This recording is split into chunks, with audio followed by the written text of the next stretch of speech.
Part of our panel. You can see over the morning how these speakers have presented in a different way the same message and how we can build on those messages to help grow Rotary. So now, under the leadership of Diana Bishop, we are going to have our 4 presenters do a little Q&A. So if you have not already sent your questions in you'd like answered, give it a chance to do so now. And otherwise, let's sit back and enjoy our 4 speakers as they help us with the question of, so where do we go from here? Diana? Thanks, John. What an incredible morning. I've learned so much myself already today, too. And so we're bringing back the speakers that we had, Valarie and Chris and Jim, and I enjoyed all of your presentations, really amazing.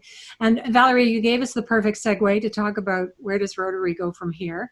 I'm going to be watching both the chat line and the question line for anybody that has some questions, but I'd just like to put to the 3 of you, because I've been thinking a lot about this along the way. I'm not a member of Rotary, I probably should be now, but I'm just wondering, in terms of just some concrete changes that we might be looking at, how do we bounce forward, like Jim was saying, with Rotary? I mean, things like, I was thinking about things like, will virtual meetings, do you think those are here to stay? Like, are we going to get used to this and use them, as part of your Rotary meetings? Or, and how do you attract new, younger members? I know that's something you've been thinking about for a long time, but does this crisis that we've been in help you think about new ways of doing that? So anybody jump in, please. And I know Chris is always the first to go. Go, Chris.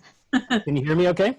Yeah, perfect. Yeah, I heard someone the other day call this being the COVID experience. This is the great experiment. Mm-hmm. And it has caused millions, billions? Maybe billions of people right around the world to alter the way we do things. And I just know from my own speaking business, I've been doing this full-time for 15 years, getting on airplanes, going to large conference facilities where 1,000 people stand shoulder to shoulder and shake hands, and then speaking on a stage, to then be told sometime in late February, early March that I'm not allowed to do what I love to do, and my only line of business was pretty dramatic, man. I mean, losing all of your income for an entire year that was fully booked was kind of astonishing. And what I've learned in the last, let's say, 8 weeks or so of building a home studio and interacting with companies is I never once would have thought I could give a keynote from my basement. And yet here I am. Mm-hmm. And I think so many of the things that we tell ourselves weren't possible or aren't possible that now we have to do, right? Necessity, as they say, is the mother of invention. I think this is a really cool opportunity for Rotary clubs around the world to reconsider how we're engaging with members. I will say that I think face-to-face will come back. I think I'll be doing some speeches on stages in the future. I don't think it'll happen for probably a year, maybe ideally less than that. But I think we will all come out of this doing virtual events and in-person events.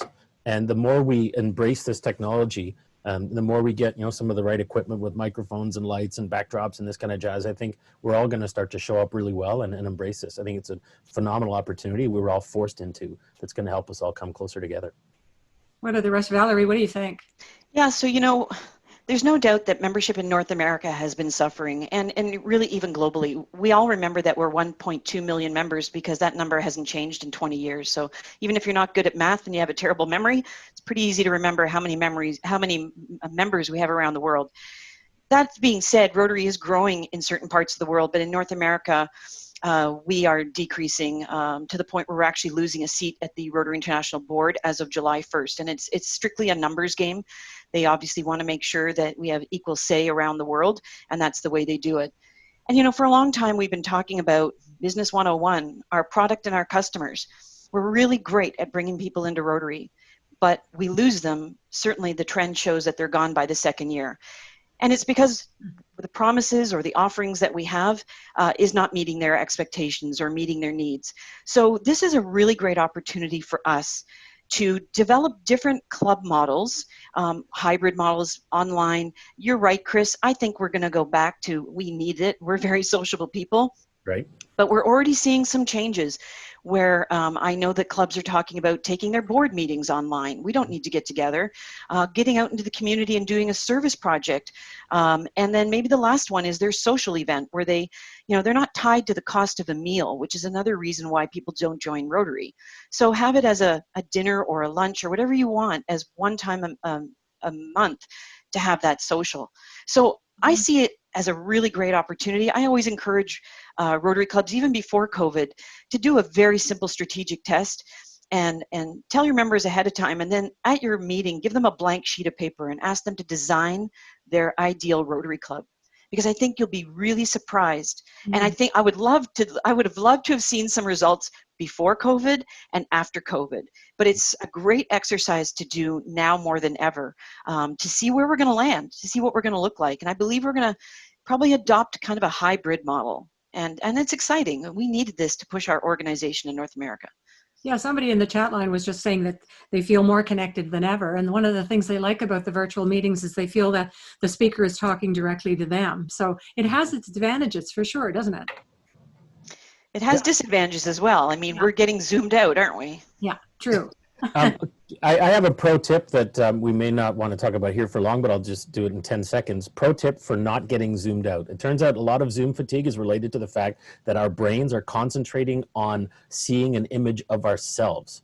Mm-hmm. So if you click on the blue square with the 3 dots, now if you're participating in this, you can't see yourself, but when you're on a normal Zoom call, you can. And you click on hide self view, it frees up that chunk of your brain that's been so worried about how you look because you can't see yourself anymore.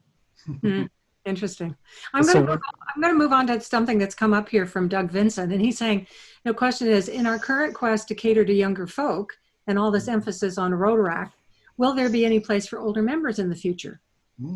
Interesting question. Anybody want to tackle that one? Yeah, Jim? If you design it in a way to cater to those different groups, then there will be. But if you fail to create a flexible design that considers the needs of different groups, then it will leave people out. So just like in the past, we've left people out accidentally, right? We have to be super mindful that as we craft this new version, that we think about all the groups that we want to cater to, and then we practice the golden rule, that we think about what it is that they need. And if you think about, I would imagine there's a big contrast, right? I've got a young family where my oldest is 12 and my youngest is 6. I'm all of a sudden, I'm a math teacher at home and an everything else teacher and a terrible one. And so that life experience that I'm experiencing right now is very different than somebody who's in their retirement years and still has a lot of time and energy and focus to put into something like Rotary. And so letting people feel like they can still be a member with a flexible commitment, for example, is super important. And to not feel like I'm less of a member if I'm only able to Zoom in for the next 3 months. Because a lot of people, if we go back to the psychology of this, if I feel like I'm in the out group, I may choose out. And so Valarie, you mentioned that a lot of people probably or tend to leave in their second year. If the way that I can contribute right now doesn't make me feel like I'm in the in group, then I won't just stay on the outer edges. I will actually opt out. And that's a psychological safety. I don't like feeling like an outsider. So I'll just be an outsider. And so this is where you have to be really thoughtful about understanding what people need and making sure, for example, that your language doesn't make me feel less than because I haven't been able to be there in person. Instead of fining me for not being there in person, you reward me for still being there digitally 4 weeks in a row. And you look forward to seeing me again in person. So being so mindful about how all of our language may push people in and out of those groups. Great point. May I, Danya? Yeah, Chris, I'm just going to, add to that because I got a couple of good questions here that I think. What the question was, if we cater to the young, what will happen to the older guard, right? Yeah. So let's cater to both groups. So Right. somebody said, just be young, just feel young. But I mean, the other thing is in the comments here, and I know you're going to handle some of the questions, but Jenny Amy says, people say it's Zoom fatigue, yet we have an average of 88% attendance each week on Zoom, but in the past few years, it's been 63% weekly. I'm noticing the conferences I'm attending, I'm getting more engagement with attendees, more networking opportunities through this method. I miss the hugs and I miss the handshakes, but there is this great opportunity when it's done well. And I want to pause for just a moment and recognize Tony and the whole Discon team. This has been an extraordinary event to be part of and so well organized that I think is really setting a bar for people that want to run events well. Yeah, no This question. is what we do. We use the sign language symbol for applause. Yeah. This is what we do when Well we done, guys. Oh, that's good. I like that. Yeah, very good. But let me just come back to the older versus the younger members, because somebody was saying, many older members are feeling kind of on the out. But on the other hand, I got a question here from Stuart, not who, maybe Kaylin, that's father or somebody. They said young people are finding that joining Rotary is too expensive for them. So it sounds like you have some issues on both sides there. Yes, it's interesting. When I say that we were poised and ready for this change, there is a lot of work going on at the board level that was started a couple of years ago. And one of the task forces name is Shaping Rotary's Future. And as I said, we're looking at our overall governance. We're looking at the roles and responsibilities. We're looking at the flexibility of clubs, whether we even use the word club. I personally don't really love the word club. How we moving more into even cause-based clubs where you're centered on a very important passion that you may have, whether it's water or whether it's homeless in your community.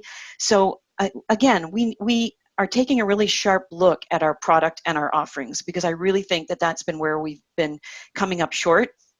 But one of the things that this task force is also looking at is how we structure our district and the roles in the district, and how our experienced Rotarians play a much larger role going forward as advisors, as cadre members, sort of thing. So it's all part of that program. We're recognizing that we can't just talk about bringing in young professionals, young Rotarians. And if we do, we have to recognize that, like Jim, they have young families, their time, especially now, you're a math teacher, going to another meeting, and the expense of going to a meeting is just, not in the cards right now. So again, we were working on a lot of this stuff before COVID happened. And that's why I really think that we're poised to look at engagement of all age groups and keeping Rotarians engaged once they've been district governor or they've been club president. So it is really exciting, the things that we're working on, and we were ready, and we're gonna, as I said, we're not gonna completely do a 360. It has to be sustainable, concise change. And so I'm really excited to be part of the board that's going to be probably seeing the biggest change in Rotary in the history of our organization, including women on the board. Just saying. Next year there'll be 6 women on the board, and my second year there'll be 8 women on the board. Wow. And here, Yeah, Chris, go ahead. add to that before I get to this other question. Yes, I noticed that Doug Vincent in the chat says, Jim made a good point. Many older members and especially PDGs are feeling on the out right now. I think it's really important for all of us to figure out what is causing that and help them to feel on the in. And it might mean onboarding and training with how to use this, right? How to show up in Zoom so that you feel confident in yourself and how you're attending this kind of meeting. But I think it's important we take care of the older members and help them to feel part of this, because there's so much wisdom, knowledge, and so many incredible connections that the young people can benefit from, right? So let's take care of this group of people. There's a really good tool you can use to get a kind of continuous gauge of how people are feeling. And so in my work, we collect a lot of data so that we can help understand the problem a little bit more accurately, but also to help more people recognize that it's a real issue or a real opportunity as opposed to just an opinion. And so when you do visit in real life, or you can find ways to do it digitally as well, if you have a board that looks like concentric circles, where the center is the bullseye, right? When people come to the meetings, they put a sticker or a magnet where they're feeling. in which of the circles, and it can be personalized or anonymous. But if you start to see people moving out, why? Or if you start to see, a real tight concentration, it's kind of like a rolling poll that lets you know how people are feeling at different times. So there's always going to be people at different spaces on the spectrum. But as you see that shape of the crowd change a little bit or get more diffuse, then you might decide to change a meeting to say, okay, you know what, we had planned to do this, but it looks like we've got a number of members who are feeling a little bit further from centered than normal. And so why don't we make some time to talk about that? Kind of like taking the pulse constantly, right? Just a quick pulse. There's all sorts of ways to collect informal data that are so simple and can better inform our decision making and the way that we operate our organizations. Here's a fundamental question, though, from Gregory Schinkel. I hope I said his name right. What does service look like in the virtual world? That's a big question. Like, how do you do these fundraisers? How do you do more work in other countries? How do you do this? Well, I think the very first obvious thing is it is not geographically limited. Here, here. And it can reach smaller groups with more rapidly than ever faster. So we refer to it as wormholes. Wormholes take you across space somewhere fast, somewhere you couldn't get to over in a normal kind of time-space concept. And so look at all the people who put their money in to buy that 3D printer for a hyper-local. And guaranteed those people aren't all living in one region, right? And so I thought too, Valarie, you mentioned, people may be finding more specific groups where their passions lie. And so having membership in many parts of the community or many sub-communities, I think that service looks like that as well.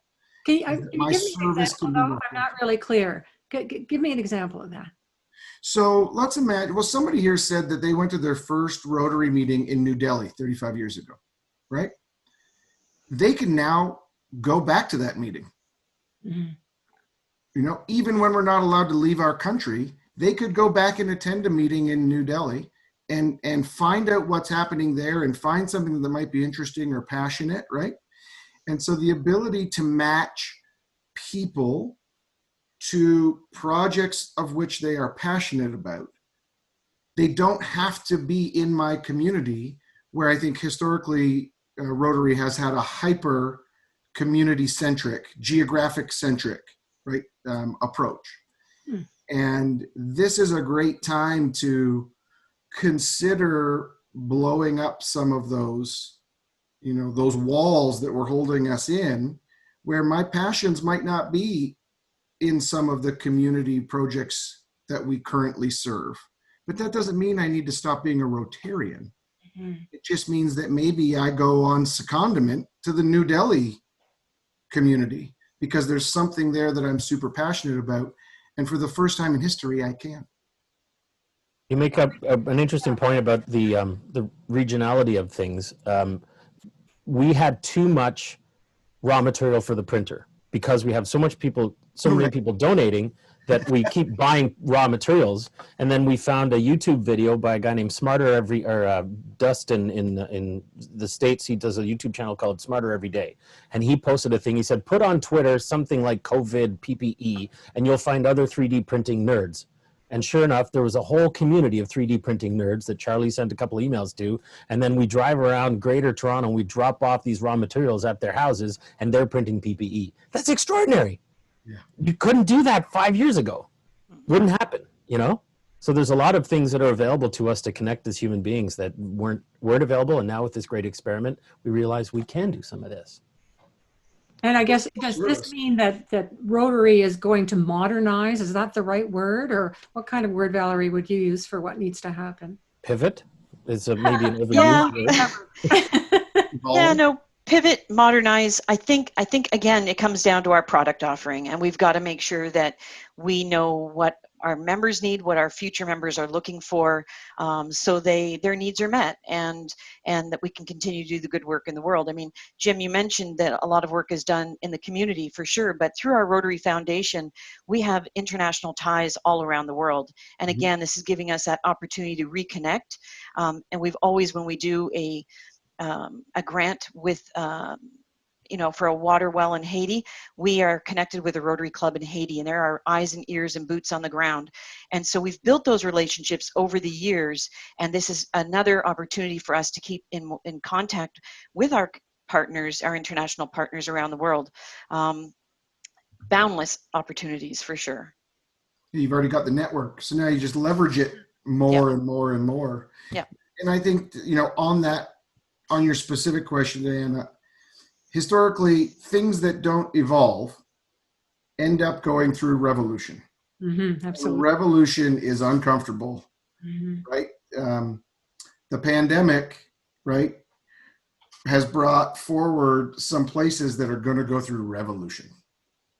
But if our practices had have been evolving fast enough, we wouldn't be in the same amount of discomfort that we're in now. And so things are going forward all the time, but how fast and how painful does it have to be? Right, it's forcing. So the more open you are to evolving, the less pain you'll experience in the future. So the ironic thing, if I can just put in here, the ironic thing is every year in Rotary we have a new theme, and this year's theme is Rotary Connects the World.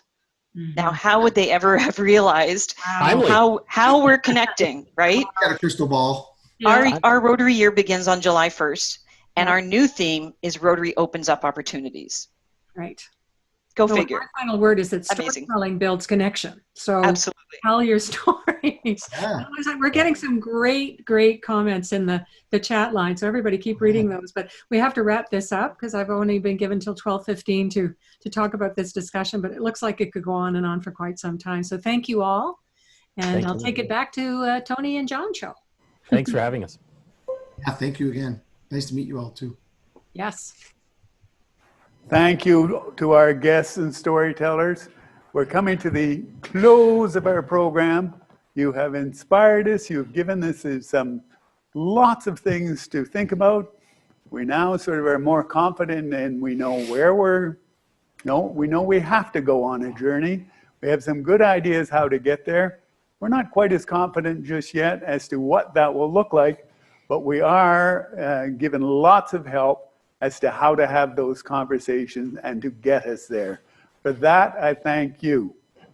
To our participants, over 300 at some point, and still over 200 at this point, thank you for joining us. We hope you've enjoyed it. I just want to remind you that you can return to our conference webpage. You will find the Connect Zone there, formerly the House of Friendship. We weren't able to include it live. Show you where and how to send your polio plunge photos. We'll give you all the info about the Success Story Challenge. $1,000 prize waiting for you there. A recording of the conference will be available on or at least sections of today's presentations will be available on the website next week. So many of you have been asking, oh, I wanted that speech, I wanted that presenter, I wanted that bit. They're there, you can access them, and you can use them. So at this point, from me, it's over, it's out. 2 years of prep, 1 Bruce County potato to go. When you're in Southampton, I guarantee you will not be disappointed. Search it out, what it is, and where you get it. Tony, it's been a pleasure. Thank you. And over to you. Thank you. And we now come to the photo competition results. And in third place, we have, I hope, here they come. In third place, we have Genesee Valley Satellite Club. So $750 Canadian. I'm not quite sure that'll translate into US. Will be winging its way to Michigan. And in second place, the Rotary Club of Watford will be receiving a check of $1,000. And, drum roll, first prize of $1,500 goes to the Festival City Rotary Club, which is in Stratford. There were lots of great entries, and we thank everybody for participating, and I'm glad you all took the sunglasses challenge into the spirit of things. The next thing up is we have the Southampton weekend package. And if you remember, we would take the first 100 people who registered, and last night we asked Google who should be the winner. So we listed them from 1 to 100 and asked Google for the number, a random number between 1 and 100. And Google said 54. And the winner is Don Book. Whoa. So it's only up for me now to give you some closing remarks. And I think you'll all agree we've had a fun, thoughtful, thought-provoking learning experience. And it's great that we've been able to share it with you, our local community and Rotarians throughout the world. We had over 11 different countries online this morning, and that is absolute record. So thank you everyone for joining us via Zoom webinar and Facebook Live. And we've seen that many of you have actually done your own stories too. So it's just wonderful. I'd also like to acknowledge and thank everyone who made this event possible. Please stay online and watch the credits at the end of the conference because it's quite a production team. But there's a very special thanks to our technical guru, Brian. And I don't know what we'd have done without him. Can we see Brian? Bravo, Brian. Bravo, buddy. Special mention that I have to give, and that's to Sylvia for being my confidant, camera person, personal assistant, and my avid supporter for making the journey with me throughout the last year or more. And as Valarie said, this year's theme, Rotary Connects the World, and next year's theme of Rotary Opens Opportunities could not be more apt. And it is vital as we move forward that we continue to grasp the opportunities this pandemic has thrust upon us. And there has never been a greater need for service. So I thank you all for participating with us today. And I look forward to seeing all the polio plungers later today. And in the meantime, Rotarians, please continue to do goodery. And it's goodbye from me. Goodbye from me. And I declare the conference formally over, and don't forget to stay online to see the credits. Bravo. Thank you for having me.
Well done.